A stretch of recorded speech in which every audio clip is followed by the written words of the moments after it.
देखिए आप सबको मैं मैथ में जो है ठोस वस्तुओं का आयतन से संबंधित जो है कुछ फार्मूले लिखा रहे थे। कल भी मैं घनाभ का आयतन, घनाभ का वक्री क्षेत्रफल, घनाभ का क्षेत्रफल, घन का आयतन, घन का जो है संपूर्ण पृष्ठीय क्षेत्रफल और घर का जो है वक्र पृष्ठीय क्षेत्रफल के बारे में बताया था। उसके बाद शंकु के बारे में बताया था। शंकु का आयतन, शंकु का जो है वक्र पृष्ठीय क्षेत्रफल, शंकु की तिर्यक ऊंचाई और शंकु का संपूर्ण पृष्ठीय क्षेत्रफल। लगभग मैं इतना बताया, आप सबको ये बताया था। आज आप सबको बताएंगे बेलन में बताया था मैंने, बेलन का आयतन और बेलन के वक्र पृष्ठीय क्षेत्रफल और बेलन का संपूर्ण पृष्ठीय क्षेत्रफल के बारे में मैं कल आप सबको चर्चा कर चुके थे। उसमें हम आज आप सबको जो है मैथ से चर्चा करेंगे गोला पे संबंधित। अगर आप सबको न समझ आया हो तो कल हमारा जो लाइव वीडियो था उसे चलाए थे हम। आप सब जाएंगे ISD@76 सूरज सा यूट्यूब चैनल पर देखेंगे, तो कल ही मैं वीडियो डाला हूँ इसका। और अधिक से अधिक लोग जाकर के उसको लाइक कीजिए, सब्सक्राइब कीजिए, अधिक से अधिक लोगों तक शेयर करने का प्रयास कीजिए। आप सभी लोगों का एक एक सब्सक्राइबर ही हमारे लिए बहुत उपयोगी साबित हो सकता है, इसलिए आप सब जो चैनल को सब्सक्राइब जरूर कीजिएगा। आज दिखाएंगे गोला, जिसको क्या बोलते हैं अंग्रेजी में गोले को? गोले को बोलते हैं स्फेयर। क्या बोलते हैं? स्फेयर। SPHERE।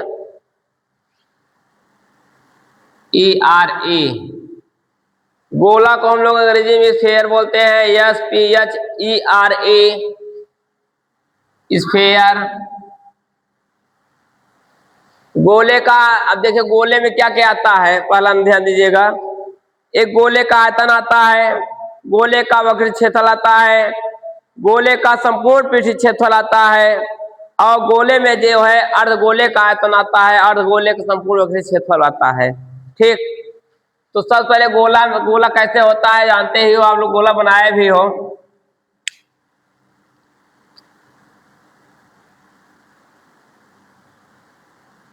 ये गोला ऐसे रहता है, आप लोग देखे ही हैं। ठीक, संपूर्ण देखिए, एक तो गोले का आयतन यानी कि पूरे गोले का आयतन हो जाता है। और आज सबको बताया था ये बीच जो केंद्र होता है, बीचों बीच केंद्र होता है, इसकी आधा जो क्या हो जाती है, त्रिज्या हो जाती है, जिसको हम लोग क्या मान लेते हैं? R मान लेते हैं। ये चीज और ध्यान दीजिएगा, जो जितना गोले की त्रिज्या होती है उतनी गोले की ऊंचाई भी होती है। ध्यान रहे, जितनी गोले की त्रिज्या होती है उतनी गोले की ऊंचाई भी होती है। अब गोले की त्रिज्या 5 सेंटीमीटर है तो गोले की ऊंचाई भी 5 ही सेंटीमीटर होगी, 10 सेंटीमीटर नहीं होगा, ये ध्यान दीजिएगा। और यहां से यहां तक पूरा क्या है गोले का? अगर ये यहां से पूरा ये यहां से लेकर यहां तक कहा जाए, क्या कहा जाएगा? ये पूरा ये क्या हो जाएगा हमारा? ये क्या कल बताया था मैं, ये गोले का व्यास है, जिसको हम लोग D कहते हैं। क्या कहते हैं? इसको हम लोग D कहते हैं। तो ये गोला है, समझ में आ रहा है? ये गोला यहाँ O बिंदु है। कौन सा बिंदु है? O बिंदु है। तो ध्यान दीजिएगा, तो पहला पॉइंट इसमें क्या बनता है? गोले का आयतन, गोले का आयतन, गोले का आयतन, volume of sphere, volume of sphere अंग्रेजी में कहा जाए वॉल्यूम ऑफ स्फीयर बोलते हैं। गोले का आयतन सूत्र क्या होता है? 4/3 पाई r क्यूब, 4/3 पाई r क्यूब सेंटीमीटर क्यूब या तो मीटर क्यूब होता है। ठीक, गोले के आयतन के बाद दूसरा नंबर पाता है गोले का वक्र पृष्ठ, दूसरा फार्मूला आता है गोले में, गोले का वक्र पृष्ठ। गोले का वक्र पृष्ठ का सूत्र जो होता है 4πr² होता है। क्या होता है? 4πr²। 4πr² सेंटीमीटर स्क्वायर या मीटर स्क्वायर, इसका यूनिट क्या होता है? मीटर स्क्वायर होता है, स्क्वायर यूनिट होता है, ठीक ना।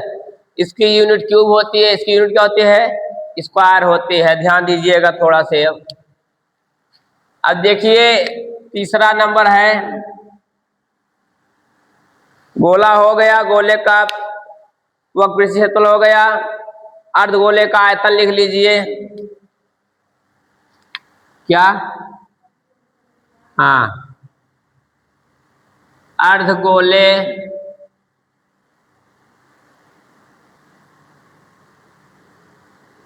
का आयतन। देखिए अर्धगोला मतलब यानी जानते हो कहां से कहां तक के? ये यहां से, ये यहां से यहां तक सिर्फ, ठीक। जब ये यहां से यहां तक होगा, ये पूरा गोला तक 4/3 था, आधा गोला हो जा रहा है, तो इसका सूत्र होगा, क्या हो जाएगा? तब इसका आधा भी होना चाहिए। अच्छा, 4 के आधा 1 होता है का? 2/3πr³ क्या हो जाएगा? 2/3πr³ सेंटीमीटर क्यूब या मीटर क्यूब। समझ में आ रहा है? नहीं समझ आ रहा है? जहां न समझ बताइएगा। अब देखिए चौथा इसमें क्या आता है, अर्धगोला। क्या है? अर्धगोले का वक्र क्षेत्रफल भी तो आना चाहिए, गोले का आया है वैसे अर्धगोले का होना चाहिए। अर्धगोले का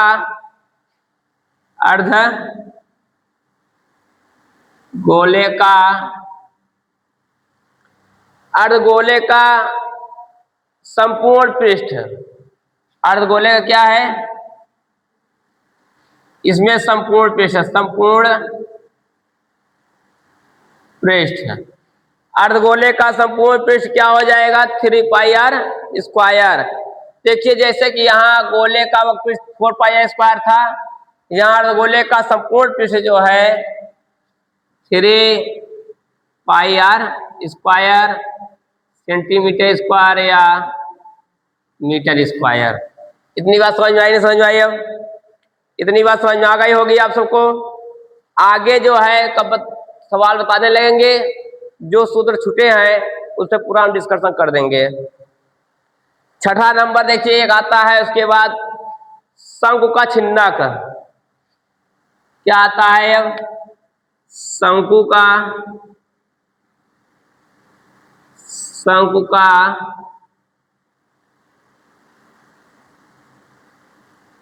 छिन्नक।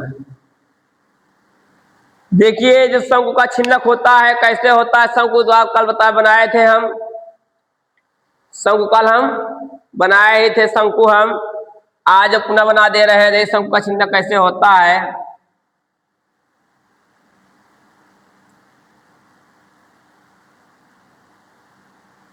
बाल्टी देखो, बाल्टी देखे हो ना?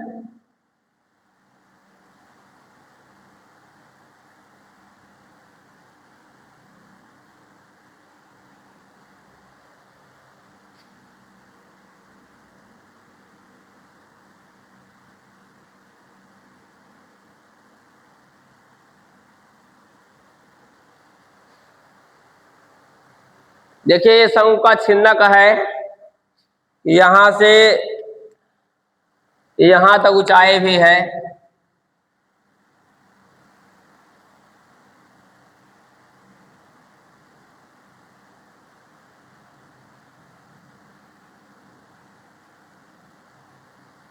ठीक, अब तो मालूम हो गया ये क्या है। यहां से यहां तक, यहां से क्या है? त्रिज्या है। ये क्या है? ये भी त्रिज्या है नहीं है? एक को कैपिटल आर, एक को स्मॉल आर। इसलिए ये बड़ा गोला है, बड़े गोला की त्रिज्या है इसे कैपिटल आर, ये छोटा गोला है इसमें स्मॉल आर मान लिए। और ये क्या है, ये हमारे यहां से यहां तक क्या हो गई, ऊंचाई हो गया। क्या हो गया, ऊंचाई हो गया। समझ आ रहा है, ये शंकु का छिन्नक है। ये क्या है, शंकु का छिन्नक। अब देखिए इसमें जो है तिर्यक ऊंचाई भी होती है। क्या होती है, इसमें तिर्यक ऊंचाई भी होती है। तिर्यक ऊंचाई क्या है इसमें, ये हमारा ये जो है, जो थोड़ा तिरछा बना हुआ है, ये क्या है, ये तिर्यक ऊंचाई है। क्या है, ये तिर्यक ऊंचाई है। इसको थोड़ा टेढ़ा करता चाहिए, कम टेढ़ा किए हैं हम। ये यल है, ये भी यल है, ठीक। ये क्या है, सब तिर्यक ऊंचाई है। तो देखिए इसमें क्या क्या है, हम लोग मान सकते हैं कि इसमें आधार तथा शीर्ष की त्रिज्याएं क्रमशः 8 सेंटीमीटर, आर कैपिटल आर और स्मॉल आर है। जो शंकु के नीचे वाला जो है उसकी त्रिज्या कैपिटल आर, ऊपर है स्मॉल आर। बीच से जो ऊंचाई है एच मीटर है, क्या है, एच है, और उसकी तिर्यक ऊंचाई एल है। बस समझ आ रही है। उसके बाद देखिए इसमें क्या क्या आता है, अब छिन्नक में क्या क्या आता है। सबसे पहले शंकु के छिन्नक का आयतन हेरते हैं हम लोग।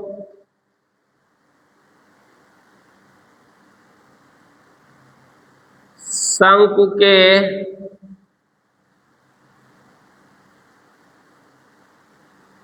छिन्नक का आयतन, शंकु के छिन्नक का आयतन सूत्र क्या होता है, देखिए pi into H upon 3, pi into H upon 3 कोष्टक में capital R square plus small R square, capital R square plus small R square plus R into R, capital R small R, centimetre cube या metre cube, centimetre cube या metre cube. समझ आ रहा है, समझ आ रहा है। अब देखिए तिर्यक भाग का क्षेत्रफल, शंकु के छिन्नक का तिर्यक भाग का क्षेत्रफल लिख लीजिए।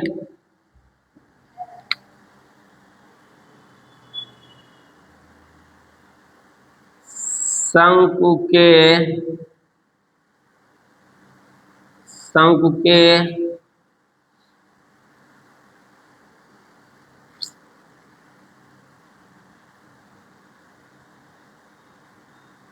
छिन्नक भाग का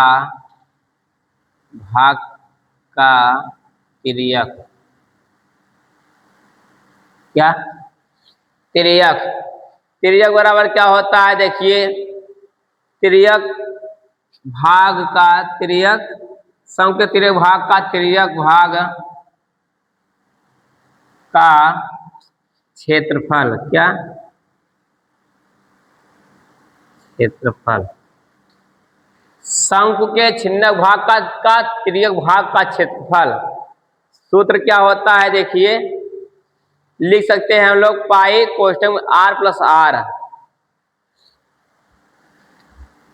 पाई कोष्टक capital R plus small R, pi कोष्टक में आर प्लस आर। और यहाँ जहां हम लोग लिख सकते हैं, ये भी लिख सकते हैं सेंटीमीटर स्क्वायर या मीटर स्क्वायर। जहां हम लोग ये भी लिख सकते हैं कि एल स्क्वायर बराबर क्या, तेरे ऊंचाई करते हैं, एल स्क्वायर बराबर एच स्क्वायर प्लस कोष्टक में R square plus R square. ये भी लिख सकते हैं। क्या लिख सकते हैं, समझ आ रहा है, नहीं समझ आ रहा है। ये पाई एल है, pi L, pi into L है। क्या है, पाई इंटू एल कोष्टक आर प्लस आर, जहां एल स्क्वायर है H square plus R minus R का होल स्क्वायर, गला लिख दिए हैं, थोड़ा ध्यान दीजिएगा, सही कर लीजिएगा। R minus capital R minus small R का होल स्क्वायर कर दीजिए बस। हाँ होल स्क्वायर कर दीजिए। देखिए उसके बाद जो है छिन्नक के संपूर्ण पृष्ठ का क्षेत्रफल अगर पूछा जाए, क्या पूछा जाए, ये आखिरी है ये शंख का छिन्नक, छिन्नक का है ना, शंख के छिन्नक ना, बार बार नहीं लिखेंगे उसको शंकु हम। छिन्नक के संपूर्ण पृष्ठ का क्षेत्रफल, छिन्नक के संपूर्ण पृष्ठ का क्षेत्रफल, छिन्नक के संपूर्ण पृष्ठ का क्षेत्रफल डायरेक्ट लिख लीजिए। हिंदी में क्या लिखा है, आधार का क्षेत्रफल प्लस शेष भाग का क्षेत्रफल प्लस वक्र पृष्ठ का क्षेत्रफल। तो हम लिखाए हैं आधार का क्षेत्रफल पाई आर स्क्वायर, आधार ये है ना, ये आधार है, इसका क्षेत्रफल निकालेंगे तो पाई आर स्क्वायर आधार का क्षेत्रफल हो गया, प्लस क्या बोला मैंने, शीर्ष भाग का क्षेत्रफल, शीर्ष भाग क्या है, ये ऊपर वाला है नहीं है, प्लस ऊपर वाला भाग क्या है, स्मॉल आर है, तो पाई आर स्क्वायर ये भी हो गया। हुआ नहीं हुआ भाई, जब नीचे वाला जब पाई आर स्क्वायर हुआ तो ऊपर वाला भी पाई आर स्क्वायर हो गया। और क्या कर रहा है, प्लस वक्र पृष्ठ का क्षेत्रफल, क्या वक्र पृष्ठ का क्षेत्रफल, छिन्नक का भाग का तिरक वक्र पृष्ठ क्षेत्रफल ये है, प्लस ये क्या है पूरा हमारा पाई एल कोष्टक में आर प्लस आर। समझ में आ रहे, समझ में आया ये। अब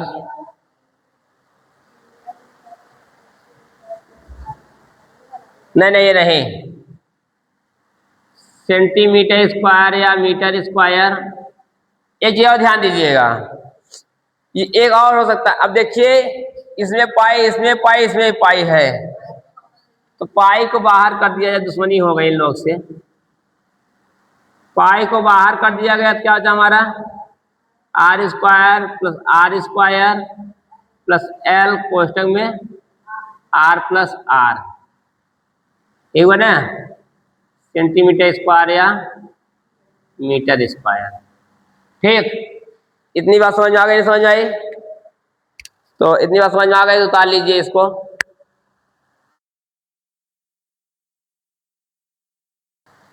देखिए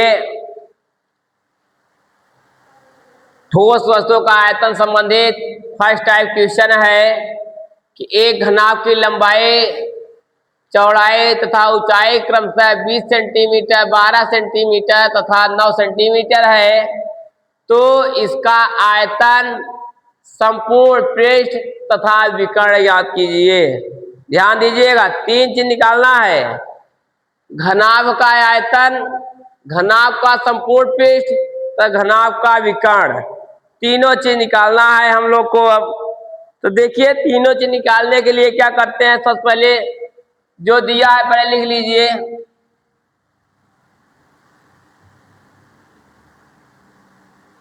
घनाभ के लंबाई एल कितना दिया है 20 सेंटीमीटर, घनाभ की चौड़ाई कितना दिया है 12 सेंटीमीटर तथा घनाभ की ऊंचाई h बराबर 9 सेंटीमीटर। ठीक, ये इतना दिया है ना हमारा। देखिए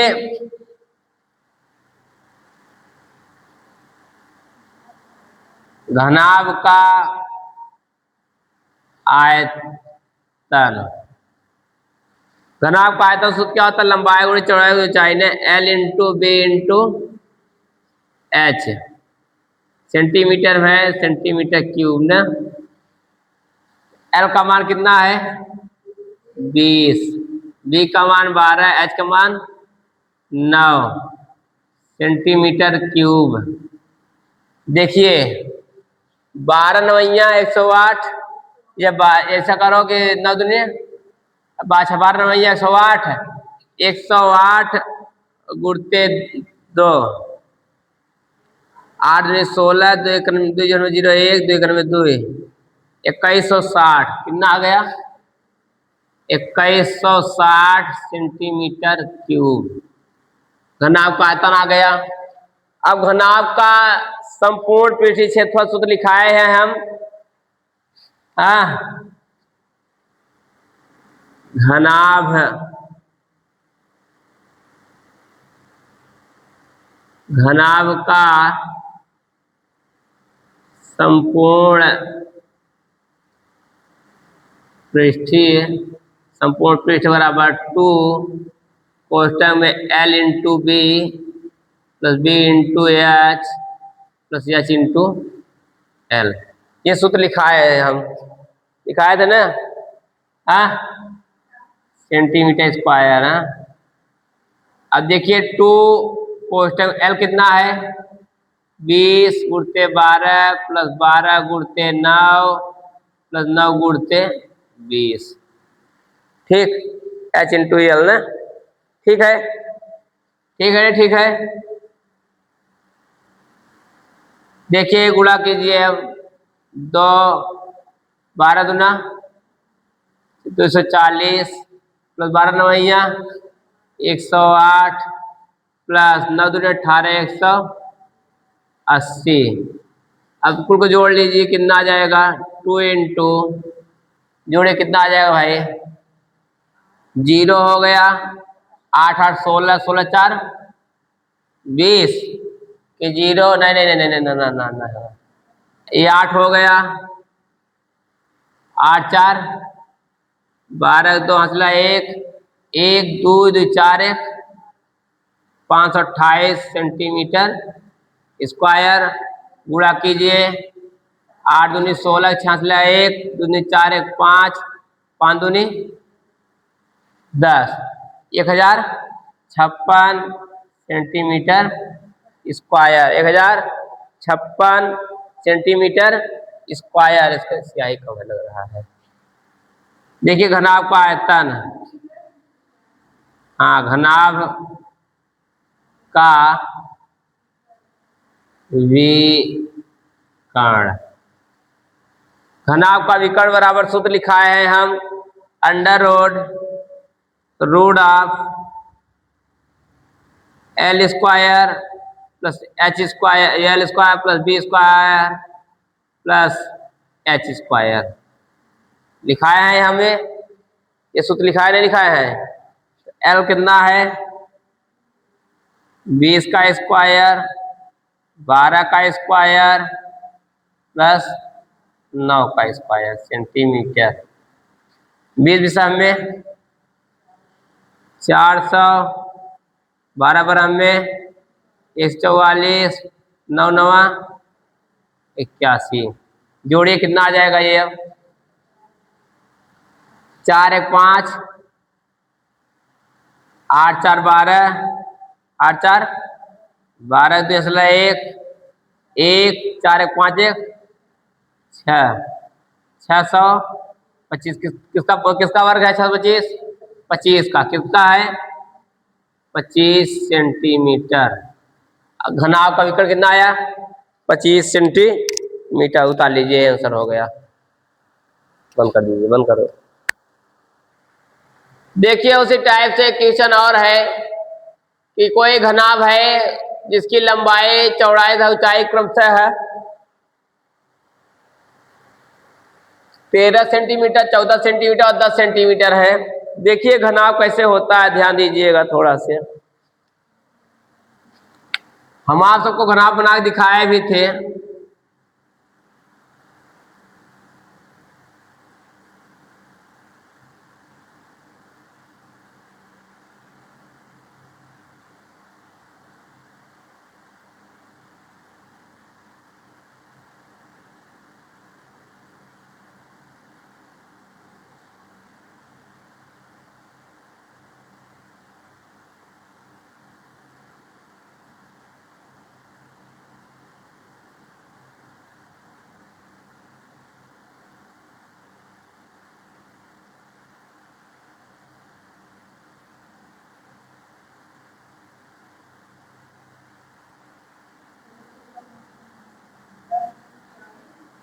देखिए घनाभ है ये, घनाभ की जो है लंबाई 13 सेंटीमीटर है, चौड़ाई 14 सेंटीमीटर है,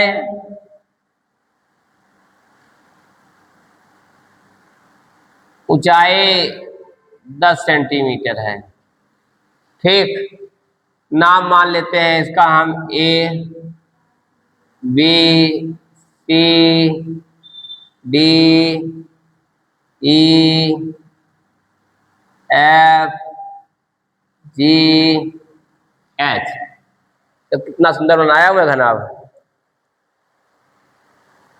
तो देखिए घनाभ का आयतन ये बताया हमने आप सबको, घनाभ का आयतन लंबाई गुणे चौड़ाई गुणे ऊंचाई L into B into H न। यल कितना है, लंबाई कितनी है 13, चौड़ाई 14, ऊंचाई 10 सेंटीमीटर क्यूब, गुणा किया गया तो 14 धम्मा 140, तो 13 14 धम्मा 140 गुणा कर लीजिए पहले इसका, 14 गुणते 13, तो 13 चौको 52 का, तो यहाँ से लगा 5, 13 कम 13, 13 5 18, 182 जीरो 1880, कितना आ जाएगा ये 1820 सेंटीमीटर क्यूब। घनाभ का आयतन कितना जाएगा 1820 सेंटीमीटर क्यूब। अब देखिए घनाभ, घनाभ का संपूर्ण पृष्ठ, घनाभ का संपूर्ण पृष्ठ सूत्र क्या होता है बताया अभी हमने, 2 कोष्ठक में एल इंटू बी 13 गुणते 14 प्लस बी इंटू एच 14 गुणते 10 प्लस एच इंटू एल 10 गुणते 13 न सेंटीमीटर स्क्वायर न। 2 गुणते गुणा कर लीजिए तो 13 चौको 52 का 2, 13 13 5 18 182 प्लस 14 धम्मा 140 प्लस 13 धम्मा 130 सेंटीमीटर स्क्वायर।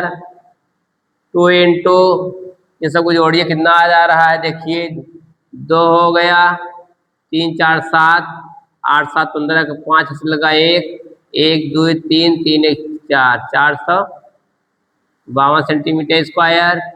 2 दूनी 4 5 दूनी 10 4 दूनी 8 9 904 सेंटीमीटर स्क्वायर।